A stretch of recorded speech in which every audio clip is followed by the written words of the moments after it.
राजस्थान के जैसलमेर के पास एक छोटा गांव था, सोहनगढ़।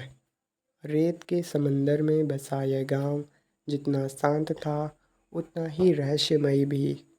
यहाँ के एक पुराने किले के बारे में मान्यता थी कि वहाँ हर पूर्णिमा की रात को एक युवती की आत्मा रोती है।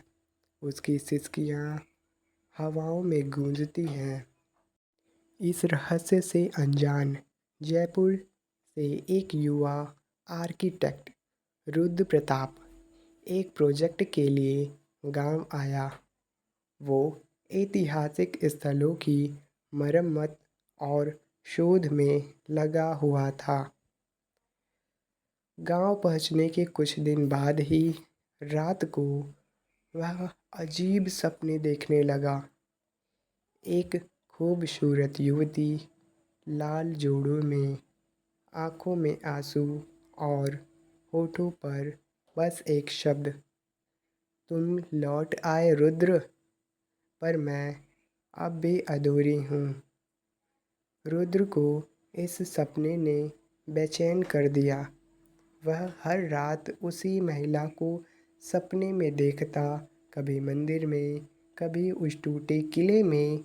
वह महिला उससे बातें करती, पर उसके चेहरे पर दर्द और इंतज़ार का अजीब सा मिश्रण होता। रुद्र ने गांव के पुरातत्व अधिकारी से पूछा, क्या इस किले में कोई कहानी जुड़ी है? उन्होंने कहा, सैकड़ों साल पहले इसी किले में राजकुमारी रचना रहा करती थी।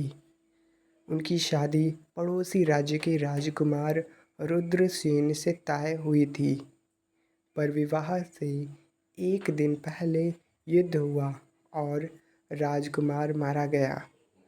रचना ने स्वयं को अग्नि को समर्पित कर दिया और कहा, मैं तुम्हारे साथ जन्म जन्म तक वचनबद्ध हूँ। रुद्र की आंखें भर आई। रचना, रुद्र, क्या ये वही वचन है जो मेरे सपनों में गूंजता है?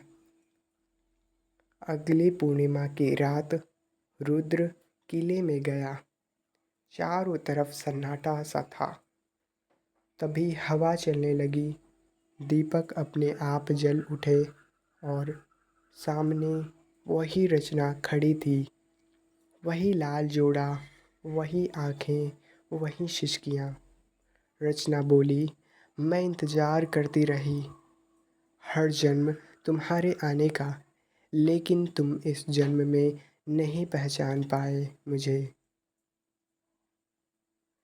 रुद्र ने काँपते हुए पूछा, क्या मैं वही रुद्र हूँ? रचना ने सिर हिलाया, हाँ, पर तुम्हारा जीवन इस बार अलग मार्ग पर चल पड़ा। परंतु तुम्हारे भीतर की आत्मा मुझे पहचानती थी, इसलिए मैं तुम्हारे स्वप्नों में आने लगी। रचना ने कहा, मुझे मोक्ष चाहिए रुद्र। मैं चाहती हूँ कि तुम वचन दो कि इस जन्म में भी तुम मुझे ही प्रेम, वही सम्मान दोगे जैसा मैंने जन्मों जन्मों तक संजोए रखा। रुद्र पूरी तरह से डर चुका था। रुद्र ने हाथ जोड़कर कहा, मैं तुम्हें पहचान न सका, इसका पछतावा रहेगा, पर अब मैं वही कस्में दोहराऊंगा। इस बार तुम्हें अधूरी नहीं रहने दूंगा। रचना मुस्कुरा दी और उसकी आत्मा एक प्रकाश में बदल गई। आसमान से एक तेज ध्वनि सी हुई और रेत में हवाओं में शांति छा गई। अगले दिन गांव में एक नवजात कन्या का जन्म हुआ। उसी समय, उसी स्थान के पास। उस बच्ची की आंखें वैसी ही चमकती थी जैसी कि रचना की आत्मा की। गांव वालों ने कहा, रचना पुनः लौट आई है। रुद्र ने उस बच्ची को गोद में लिया और उसका नाम रखा रचना। वह न सिर्फ उसका पिता बना, बल्कि उस आत्मा का प्रेमी, साथी और रक्षक भी। उसने खुद स्वयं शादी नहीं की। कहा, मैंने एक आत्मा से वादा किया था कि उसे अधूरी नहीं रहने दूंगा।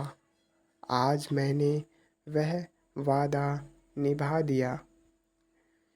सालों बाद अब रचना बड़ी हुई, उसे संगीत में रुचि हुई। वही गीत, वही राग जो कभी किले में गूंजते थे। एक दिन उसने रुद्र से पूछा, पापा, क्या मैं कभी किसी और जन्म में आपकी रचना थी? रुद्र की आंखें भर आई। उसने धीरे स्वर में कहा,